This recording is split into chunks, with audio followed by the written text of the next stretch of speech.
महात्मा ज्योतिबा फुले व विश्वरत्न डॉक्टर बाबासाहेब आंबेडकर यांच्या जयंतीनिमित्त भीमप्रेमी प्रतिष्ठानच्या वतीनं ऑक्सिजन देणारं रोप वितरण करण्यात आलं। निराळे वस्ती येथील विमल कन्या प्रशाला इथं भीमप्रेमी प्रतिष्ठाननं हा उपक्रम महात्मा ज्योतिबा फुले आणि भारतरत्न डॉक्टर बाबासाहेब आंबेडकर यांच्या जयंतीचं औचित्य साधून राबवला। याप्रसंगी भीमप्रेमी प्रतिष्ठानचे संस्थापक विजुदा नागमोडे, अल्पसंख्याक महाराष्ट्र प्रदेश उपाध्यक्ष अहमद शेख, जनता दल सोलापूर शहर अध्यक्ष अब्दुल हमीद गदवाल, भीमप्रेमी प्रतिष्ठानचे कायदेशीर सल्लागार ॲडव्होकेट श्वेता वाघमारे, विमल कन्या प्रशालेचे मुख्याध्यापक सिद्धू अण्णा बिराजदार यांची प्रमुख उपस्थिती होती। महात्मा ज्योतिबा फुले आणि विश्वरत्न डॉक्टर बाबासाहेब आंबेडकर यांच्या जयंतीनिमित्त मोफत ऑक्सिजन देणारं रोप वाटप करून पर्यावरण संवर्धनाचा संदेश भीमप्रेमी प्रतिष्ठाननं दिला। भीमप्रेमी प्रतिष्ठानचे संस्थापक विजुदा नागमोडे यांनी या उपक्रमाची माहिती दिली। यावेळी काँग्रेस सेवा दलाचे महिला शहर अध्यक्षा रेखा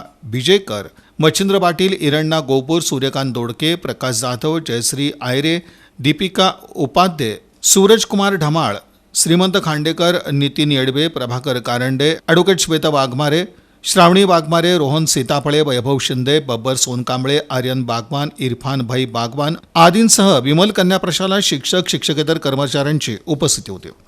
विमल कन्या प्रशाला महात्मा ज्योतिबा फुले यांच्या जयंतीनिमित्त व डॉक्टर बाबासाहेब आंबेडकर यांच्या जयंतीनिमित्त ऑक्सिजन झाडं आपण वाटत आहेत।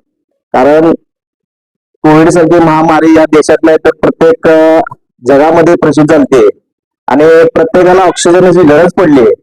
पण निसर्गाने अशी ताकद दिलेली आहे की झाडाच्या माध्यमातून ऑक्सिजन आपल्याला मिळतं, म्हणून प्रत्येकाने आपल्या घरासमोर एक झाड लावावं अशी माझी विनंती आहे। प्रतिष्ठानच्या सर्व पदाधिकारी आणि कार्यकर्त्यांना माझी विनंती आहे, नुसता नावापुरता कार्यक्रम राबवून चालणार नाहीये, त्याकडे लक्ष पण दादाने ज्या ठिकाणी त्या झाडाला पाणी घालून मोठं केलं पार्कचा, तसं आपण पण जे झाडं आता रोप लावणार आहेत त्याला तसंच मोठा करून त्याची सावली येणाऱ्या जाणाऱ्या आपल्याला पण मिळायला पाहिजे, एवढीच अपेक्षा करतो।